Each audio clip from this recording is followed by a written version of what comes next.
The UFC's first fight card in mainland China is in the books, and in the headliner, Kelvin Gastelum scores a absolutely brutal first-round knockout of former UFC middleweight champion Michael Bisping, who of course was fighting for the second time in just 3 weeks. Gastelum's hands, his heavy hands, were on point once again in this fight. Gastelum back on track after losing a main event fight with Chris Weidman at UFC on Fox 25 over the summer, and he is very much a contender in this 185-pound division.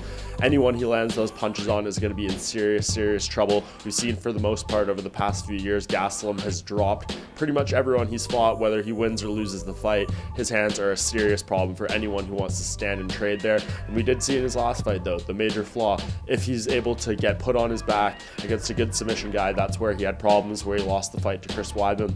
I think that's where he needs to be tested once again before he really goes to this next level in the division.